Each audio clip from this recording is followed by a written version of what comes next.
Bismillahirrahmanirrahim. Assalamualaikum warahmatullahi wabarakatuh. Alhamdulillahi rabbil alamin, huwallazi anzala as-sakinah fi qulubil mu'minin liyazdadu imanan ma'a imanihim. Salatan wa salaman ala nabiyyina Muhammadin sallallahu alaihi wasallam wa ala alihi wa sahbihi wa man tabi'ahum bi ihsanin ila yaumiddin, amma ba'du. Wa qala Allahu ta'ala fil Qur'anil Karim, a'udzu billahi minasy syaithanir rajim. Bismillahirrahmanirrahim. Ya ayyuhalladzina amanu kutiba 'alaikumus shiyam kama kutiba 'alal ladzina min qablikum la'allakum tattaqun. Wa qala hadits Rasulullah sallallahu alaihi wasallam, man shama ramadhana imanan wa ihtisaban ghufira lahu ma taqaddama min dhanbihi. Sadaqallahul azim wa sadaqa rasulul karim wa nahnu ala dzalika minasy syahidin wasyakirin walhamdulillahi rabbil alamin. Yang saya hormati al-ustadzuna, guru kami, guru saya sendiri, al-ustadz Ahmad Mudhar, dan yang saya hormati seluruh pengurus DKM Masjid Darul Muttaqin, dan yang saya hormati Bapak serta Ibu dan juga anak-anak yang hadir di masjid yang semoga memuliakan ini. Amin ya Allah ya rabbal alamin.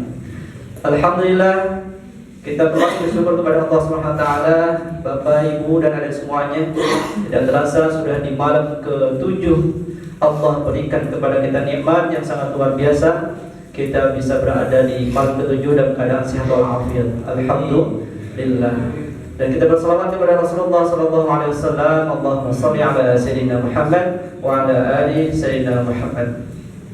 Bapak Ibu semuanya, ketika kita mentadabburi dan tujuan kita berpuasa di bulan Ramadan ini, ternyata tidak lain dan tidak bukan, yaitu kita hanya ingin mengharap titel dari Allah Subhanahu wa taala, yaitu gelar muttaqun. Tapi hadirin Bapak Ibu semuanya, jemaah salat tarawih, ternyata di akhir kalimat ayat tentang puasa itu dikatakan la'allakum tattaqun, supaya agar menjadi pribadi yang bertakwa. Itu adalah ada syarat yang sangat luar biasa dan harus ada perjuangan yang sangat luar biasa agar kita menjadi pribadi-pribadi yang bertakwa. La'allakum tattaqun. Apa yang harus kita lakukan? Tentunya banyak yang harus kita lakukan, tapi saya tidak akan menjabarkan semuanya.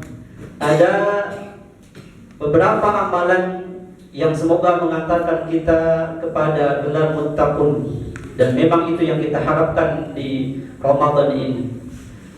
Yang pertama tentunya puasa sendiri. Itu akan ada pembahasan banyak sekali, akan ada pembahasan lebar sekali dan panjang sekali. Tapi memang pada hakikatnya Ramadan ini adalah syahrus shiyam, bulannya puasa. Tapi yang saya akan jabarkan adalah ada amalan yang harus kita lakukan yang itu berkaitan erat dengan Ramadan itu sendiri. Selain puasa yang pertama hadirin, yaitu kita meningkatkan kualitas dan kuantitas, yaitu sholat kita. Yang pertama adalah Ramadan ini adalah bulan di mana kita harus meningkatkan kualitas dan kuantitas kita dalam melaksanakan sholat. Apa itu kualitas? Apa itu kuantitas? Yaitu kita menambah dari yang wajib dengan menambah yang sunnah. Kalau bisa Bapak Ibu semuanya, kita hadirkan, kita list semua amalan-amalan sunnah atau salat-salat sunnah yang ada, yang dianjurkan oleh Rasulullah SAW. Salah satunya adalah yaitu kita jangan lepas melaksanakan 12 rakaat rawatib, karena sangat agung fadilah. Barang siapa yang bisa melaksanakan 12 rakaat rawatib, maka Allah akan bangunkan rumah di surga. Ketika kita sudah meniatkan, mentargetkan di bulan Ramadan ini saya ingin menambah kuantitas sholat saya, dari awalnya cuma fardu saja, kita tingkatkan dengan melaksanakan yang sunnah. Salah satunya yang pertama adalah sholat sunnah rawatib yang mengiringi sholat fardu. Qabliyah subuh 2 rakaat dan qabliyah zuhur 4 rakaat, ba'diyah zuhur 2 rakaat, ba'diyah maghrib 2 rakaat, dan ba'diyah isya 2 rakaat. Adapun yang lainnya qabliyah maghrib, qabliyah asar, itu adalah yang menyertai bukan sunnah rawatib dan yang bukan muakkad. Minimal itu saja kita laksanakan. Rawatib 12 rakaat, dan ada juga yang menyebutkan hadis 10 rakaat. Rasulullah menjaga 10 rakaatnya. Kenapa 10 rakaat? Dikurangi 2 salat qabliyah zuhur, 2 qabliyah zuhur dan 2 qabliyah ba'diyah zuhur. Jadi totalnya 10. Tapi kalau bisa 12 rakaat, 4 rakaat sebelum dan 2 rakaat sebelum zuhur. Itu jumlahnya 12. Barang siapa hadirin bisa melaksanakan 12 rakaat rawatib, maka Allah akan bangunkan kita di surga sebuah rumah. Insya Allah bisa. Dan juga kita hadirkan juga sholat sunnah yang lain. Misal di awal fajar, yaitu ada namanya sholat isyraq, sholat syuruk 2 rakaat, yang pahalanya pun luar biasa hadirin. Yang melaksanakan 2 rakaat sholat sunnah syuruk, maka pahalanya seperti haji dan umroh. Bahkan Rasulullah menambahkan taman sampai 3 kali, begitu sempurnanya. Tapi bukan haji ya, seperti haji dan umroh. Kalau haji ada bulannya, yaitu bulan Zulhijjah. Tapi ketika kita bisa melaksanakan sholat syuruk 2 rakaat, maka kita seperti mendapatkan pahala haji dan umroh. Setiap hari bisa kita mendapatkan pahala haji dan umroh dengan melaksanakan sholat syuruk. Tapi ada runtutan amaliyah yang harus kita laksanakan. Misalnya para bapak bisa melaksanakan sholat subuh berjamaah di masjid, dilanjut dengan zikir, dengan membaca Al-Quran, dan tibalah waktu syuruk. Kalau kita waktukan kurang lebih 1,5 jam dari azan subuh sampai datangnya syuruk, baru itu masuk waktu syuruk, 1,5 jam. Kita berdiri, kita melaksanakan sholat syuruk 2 rakaat saja. Selanjutnya juga sholat duha, dan juga sholat tahajud, sholat witir, dan sekarang Ramadan spesialnya ada sholat tarawih, dan kita laksanakan secara berjamaah. Ada yang 8, ada yang 11, ada yang 23. Kita melaksanakan, insya Allah itu semua bisa kita laksanakan. Tapi alhamdulillah di sini kita melaksanakan yang 11 rakaat dengan witir, alhamdulillah. Dan juga sholat tadi itu kuantitas, kita tingkatkan kualitas hadirin. Apakah Ramadan sama seperti bulan-bulan biasanya? Misalnya kita masih lalai dengan waktu sholat. Ketika Ramadan insya Allah, karena kita selalu ingat terus, insya Allah sebelum sholat, waktu sholat datang, insya Allah sudah kita di masjid.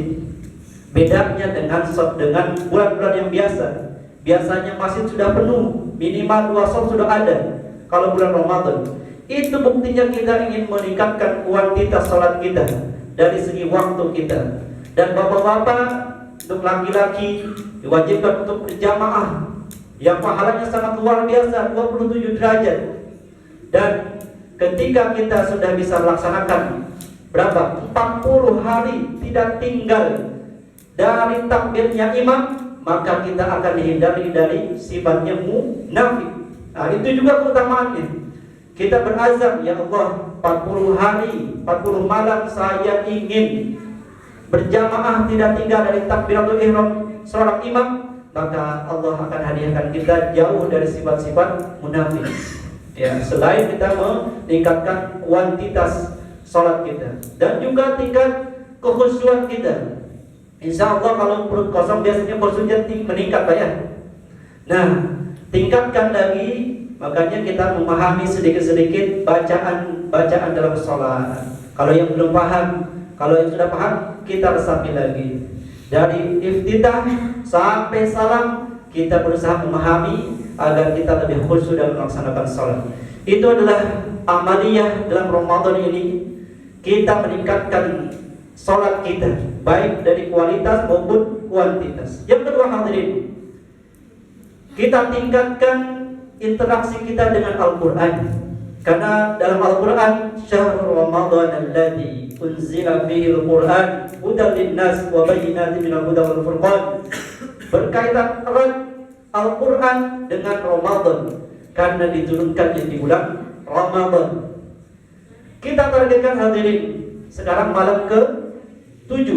Kalau memang targetnya 3 kali khatam, harusnya sekarang sudah di juz 21.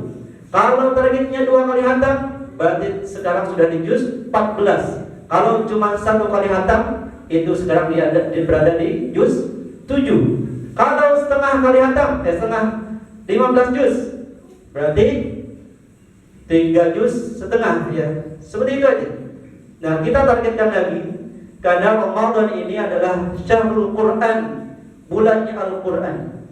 Kita memang hari biasa, banyak godaan, banyak waktu yang tersita dengan yang lain. Semoga dengan Ramadan ini kita ada perhatian khusus untuk Al-Quran. Kita bisa bertilawah sebelum sholat, setelah sholat, atau kita khususkan setelah tarawih sampai jam 10 misalnya, atau setelah subuh menjelang syuruk.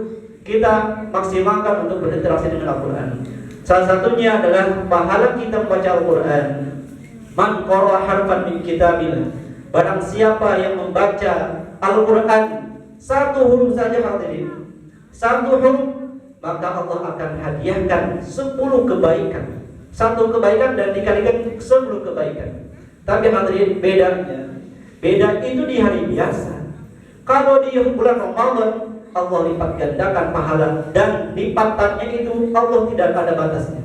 Mungkin kita, kata Rasulullah, la aqulu alif lam mim harfun walakin alifun harfun, lam harfun, mimun harfun. Aku tidak mengatakan, kata Rasul, alif lam itu 1 huruf, melainkan 3 huruf. Alif 1 huruf, lam 1 huruf, mim 1 huruf. Alif lam mim saja. Alif lam mim, 30 kebaikan. Dikali lagi berapa ratus, Pak? Baru 3 huruf saja. Makanya kalau kita yang ingin simpel-simpel saja, ingin yang bahasanya paket hemat, cukup meraih pahala dengan Al-Quran saja cukup sebenarnya. Tapi masa nggak sholat wajib, Pak, ya? Masa nggak sholat sunnah? Nah, maksudnya dengan Al-Quran itu saja kita sudah banyak pahala kita, karena 1 huruf dikalikan 10 kebaikan. Luar biasanya Ramadan dikalikan lagi, berlipat-lipat ganda kebaikan kita. Itu dengan Al-Quran, dengan dibacanya, Pak, berpahala. Apalagi kita mengkajinya, tilawahnya, mengkajinya, mentadabburinya. Kita harus tingkatkan, beda dengan hari biasa. Misalnya hari biasa cuma 1 juz sehari, kita tingkatkan 2 juz, dan tingkatkan lagi minimal ada arti Al-Quran atau makna Al-Quran yang kita baca, agar apa yang kita baca itu ada nempel, ada berbekas untuk kehidupan kita. Minimal ada 1 ayat yang kita baca, rekam saja. Dari 1 juz yang kita baca, milih saja yang mana saja, silakan dibaca. Dan juga kita lebih mengutamakan mengkajinya. Makanya kalau ada kajian, utamakan kajian Al-Quran di bulan Ramadan, karena tadi bacanya sudah banyak pahalanya, apalagi dengan mengkajinya. Dan juga amalan terakhir, Bapak Ibu semuanya, jamaah salat tarawih, yaitu infak. Kenapa infak, Ustaz? Karena Rasulullah SAW mencontohkan kepada kita semuanya. Apa kata Rasulullah? Yaitu karena Rasulullah ajwadan nas, adalah Rasulullah orang yang lembut, orang yang dermawan. Tetapi wa kana ajwadu ma yakunu fi Ramadan, tetapi ternyata meningkat kedermawanannya, meningkat kelembutannya, kebaikannya di bulan Ramadan. Kali ini dalil kita meningkatkan kedermawanan kita. Salah satunya dengan infak Ramadan. Misalnya, alhamdulillah kalau di sini ada memberikan takjil, memberikan jadwal-jadwal bukaan di masjid. Itu amal yang luar biasa. Man fawara sha'iman kana lahu mithlul ajrihi ghairu annahu la yanqusu min ajri sha'im syai'an. Barang siapa yang memberikan makan kepada orang yang berpuasa, maka baginya pahala semisal orang yang berpuasa. Masya Allah. Makanya Rasulullah sangat perhatian khusus ketika berpuasa meningkatkan kedermawanannya. Memang sudah dermawan, tapi di bulan Ramadan meningkat kedermawanannya. Saya dapat cerita dari seorang ustaz yang pernah ke Mekah, pernah ke Madinah. Ternyata orang sana itu saking tahunya keutamaan berinfak, memberikan pembukaan kepada orang yang berpuasa. Ternyata orang sana, saya memang belum ke sana, jadi belum tahu Pak ya. Tapi cerita dari ustaz, orang-orang sana itu berebut memberikan iftar, memberikan bukaan kepada orang. Bahkan buka stand di depan masjid, bahkan di dalam masjid, di ampar itu alas ditarikin orang, di lapang saya, sampai begitu. Buka di sini saja. Nah, itu adalah keutamaan kita memberikan bukaan kepada orang-orang yang berpuasa. Hadirin jamaah salat tarawih yang dimuliakan Allah SWT, semoga dengan amalan utama tadi di bulan Ramadan, yaitu paling utama tentunya adalah juga puasa. Tapi puasa banyak penjelasan yang lagi. Saya menjelaskan tentang sholat, Al-Quran, dan infak. Semoga dengan kita bisa melaksanakan itu adalah tarbiyah kita, melatih di bulan Ramadan agar terbiasa di bulan biasa. Semoga kita bisa 3 kali hatam minimal di bulan biasa. Kita masih bisa istiqomah baca Al-Quran, minimalnya ada hatam dalam bulan-bulan selain bulan Ramadan.